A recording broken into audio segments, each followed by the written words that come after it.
Have you ever delayed doing something important even when you knew you really needed to do it? Maybe it was homework. Maybe it was replying to an email. Maybe it was cleaning your room, studying for an exam, or starting a project with a deadline tomorrow. And instead of doing it, you suddenly decide to watch videos, scroll through social media, or do literally anything else. It's strange, isn't it? Because deep down, we know procrastinating usually makes things more stressful later. But somehow, we still keep doing it. So today, we're talking about the psychology of procrastination, why our brains delay important tasks, and why avoiding things sometimes feels easier than actually starting them. Hey everyone, welcome back to My Buddy Mr. English. I'm really happy you're here today. This is the podcast where you can improve your English naturally by listening to real spoken English, interesting ideas, and everyday life discussions. And today's topic is something almost everyone struggles with at some point: procrastination. More specifically, we're going to talk about the psychology behind procrastination, why people delay important tasks, why motivation disappears sometimes, and why our brains often choose comfort over responsibility. And honestly, this episode might feel a little too relatable for some people. As always, don't worry if you don't understand every word perfectly. Just relax, listen naturally, and enjoy the conversation. And if you want extra practice, you can download the full podcast script in the description below. Reading while listening is a great way to improve your English, pronunciation, and vocabulary naturally. All right, let's get started. I think procrastination is something people often misunderstand. Many people think procrastination simply means being lazy. But honestly, I don't think that's always true. Sometimes people procrastinate because they're tired. Sometimes they feel overwhelmed. Sometimes they're afraid of failing. And sometimes the task just feels so stressful that the brain tries to avoid it completely. It's actually kind of funny how the brain works. You can have one very important task to finish, and suddenly your brain becomes extremely interested in cleaning your desk, organizing files, or watching random videos online. Anything except the thing you're supposed to do. And I think almost everyone has experienced this before. You tell yourself, okay, I'll start in 5 minutes. Then 5 minutes becomes 30 minutes. Then suddenly it's nighttime and you still haven't started. And the worst part is that procrastination usually doesn't even feel relaxing. When people procrastinate, they often can't fully enjoy their free time because part of their brain still remembers the unfinished task. So even while watching videos or scrolling through social media, there's this small voice in the background saying, you should probably be working right now. And honestly, that feeling can become mentally exhausting over time. So, why do people procrastinate in the first place? Well, I think one major reason is that the brain naturally tries to avoid discomfort. If a task feels difficult, stressful, boring, or overwhelming, the brain immediately looks for something easier and more enjoyable instead. And honestly, modern technology makes this very easy. Your brain says, studying is hard. But then your phone says, here are 10 funny videos you can watch right now.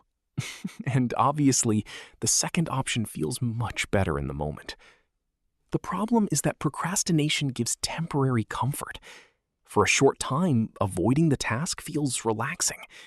But later, the stress usually becomes even worse because the deadline gets closer. I think students understand this feeling very well. Sometimes people wait until the last possible moment to start something important. And suddenly they become unbelievably productive at 2 a.m. the night before the deadline.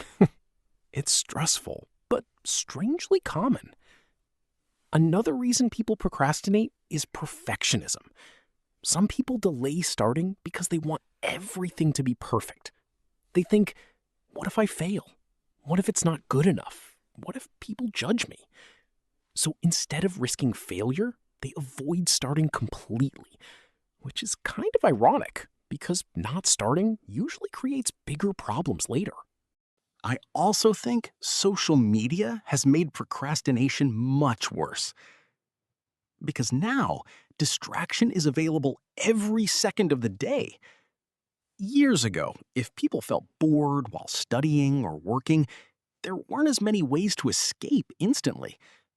But today, one tap on your phone and suddenly you're watching videos, reading comments, checking messages, or scrolling for an hour without realizing it. And the scary part is that social media is designed to keep your attention. Every swipe gives your brain something new. A funny video, a shocking story, a notification, a new post, another recommendation. It creates tiny moments of pleasure again and again.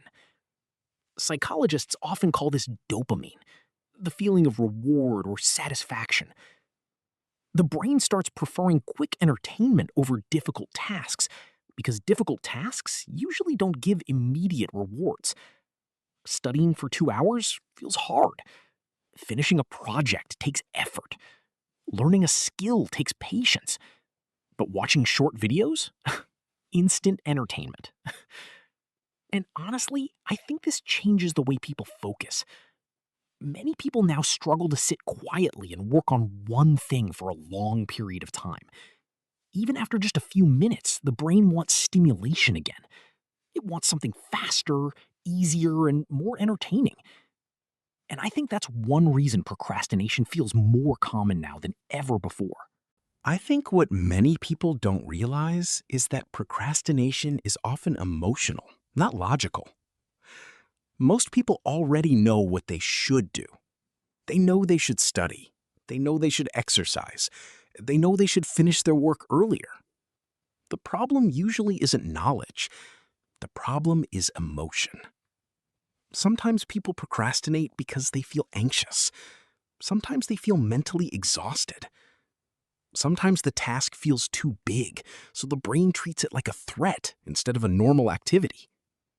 And honestly, when people feel stressed, the brain often chooses comfort first. That's why procrastination can become a habit very quickly. You avoid one stressful task, then your brain learns. Avoiding this makes me feel better temporarily. So next time, it becomes even easier to delay again. And after a while, people can start feeling guilty about procrastinating. They delay the task, then feel stressed, then feel guilty, then avoid the task even more. It becomes a cycle. And honestly, I think many people are too hard on themselves. Sometimes people call themselves lazy when they're actually just overwhelmed, burned out, or mentally tired. Of course, discipline is important, but I also think understanding your emotions matters too. Because if you only blame yourself all the time, procrastination can start damaging your confidence as well. So, how do people actually fight procrastination?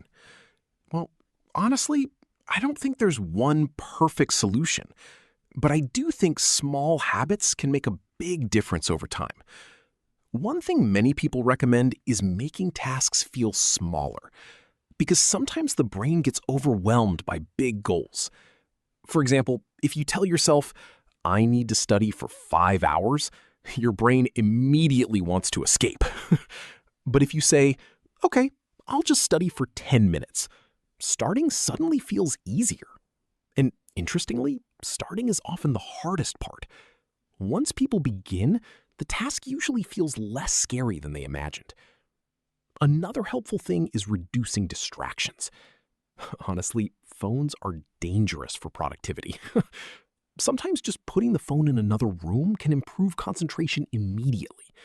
Because let's be honest, if the phone is beside you, your brain will probably check it eventually. I also think people need to stop waiting for perfect motivation. A lot of people think, I'll do it when I feel motivated. but motivation is unreliable. Some days you feel productive, some days you don't. That's normal. And usually, action creates motivation, not the other way around. Once people start doing something, they often feel more motivated to continue. And honestly, I think being consistent is more important than being perfect. Small progress every day is usually better than waiting for the perfect moment that never comes.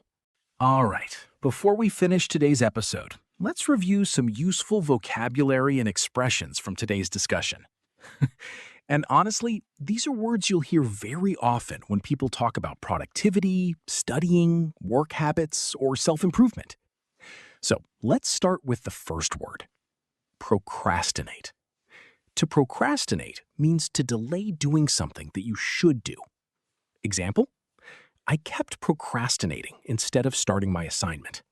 And I think almost everyone procrastinates sometimes.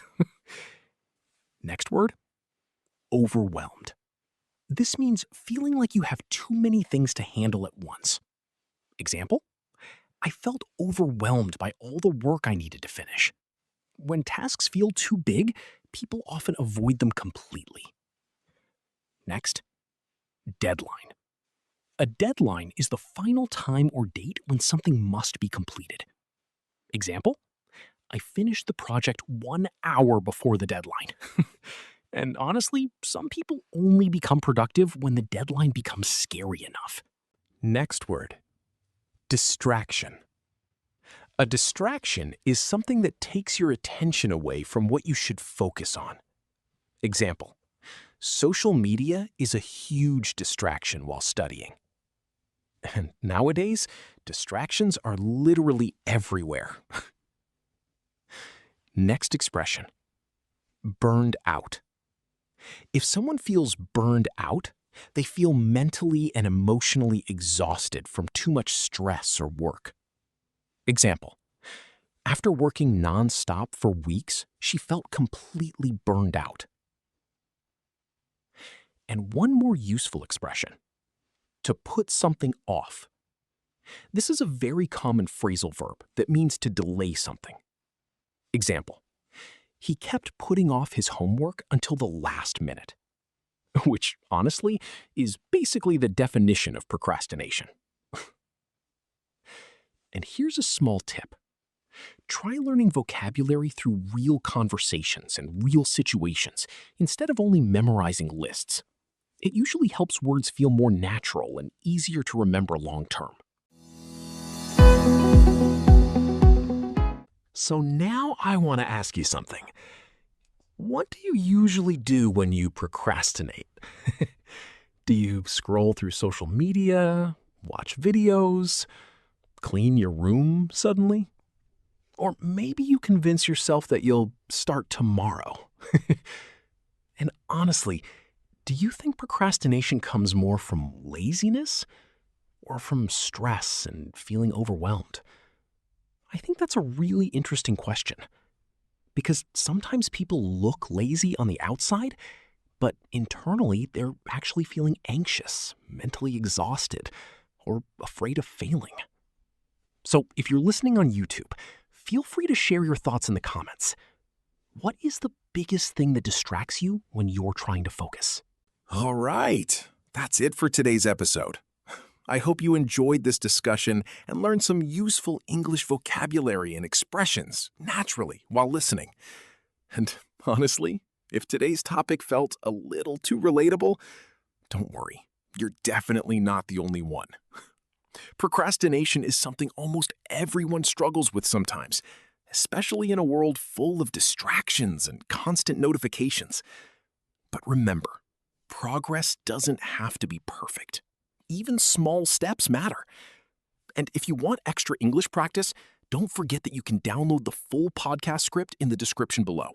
Reading while listening is a great way to improve your listening skills, pronunciation, and vocabulary naturally over time. Thank you so much for listening today. Take care. Try not to procrastinate too much after this episode, and I'll see you in the next one.